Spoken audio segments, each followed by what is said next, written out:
Assalamualaikum warahmatullahi wabarakatuh. Beberapa hari terakhir ini Cianjur tengah diliputi duka yang mendalam. Bukan hanya karena kehilangan harta benda, tapi tak sedikit dari mereka kehilangan anggota keluarganya.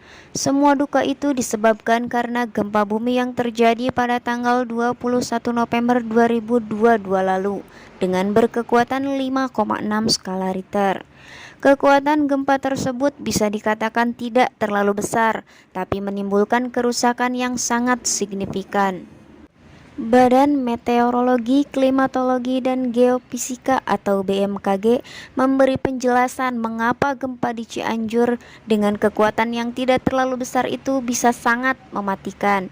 Daryono selaku Kepala Pusat Gempa Bumi dan Tsunami BMKG mengatakan dampak gempa Cianjur dirasakan oleh warga Cianjur dengan skala intensitas 5-6 mmi, di mana yang artinya getaran tersebut dirasakan oleh semua penduduk hingga kebanyakan semua terkejut dan lari keluar.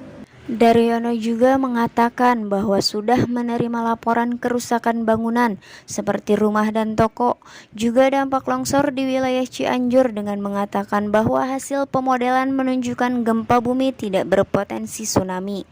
Hasil monitoring BMKG tercatat adanya beberapa kali aktivitas gempa bumi susulan dengan magnitudo terbesar 4,5 skala Richter.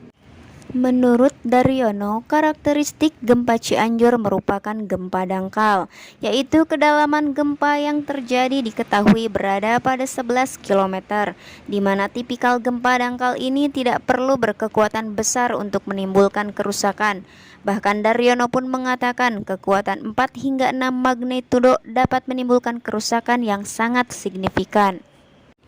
Daryono juga menjelaskan zona yang ada di kawasan Sukabumi dan Padalarang punya catatan sejarah kegempaan yang terbilang banyak. Kemudian yang tak kalah penting yaitu gempa disebabkan aktivitas sesar Cimandiri. Lantas apa itu sesar Cimandiri? Sesar Cimandiri adalah sesar atau patahan geser aktif yang terletak di bagian barat dari Provinsi Jawa Barat.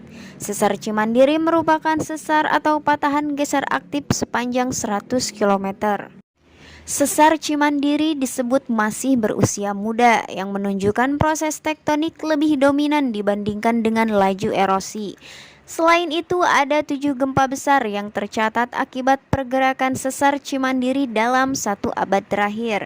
Di antaranya gempa bumi Pelabuhan Ratu tahun 1900, gempa bumi Cibadak tahun 1973, gempa bumi Gandasoli 1982, gempa bumi Padalarang 1910, gempa bumi Tanjung Sari 1972, gempa bumi Conggeang 1948, dan terakhir gempa bumi Sukabumi 2001. Aktivitas pergerakan sesar Cimandiri juga pernah mengakibatkan gempa di Sukabumi pada 10 Maret 2020. Gempa ini berkekuatan 5,1 magnitudo dengan kedalaman 10 km di bawah permukaan bumi. Dan itulah penjelasan mengapa gempa di Cianjur bisa sangat mematikan meskipun hanya berkekuatan 5,6 skala Richter. Semoga bermanfaat dan terima kasih, sampai bertemu di video selanjutnya.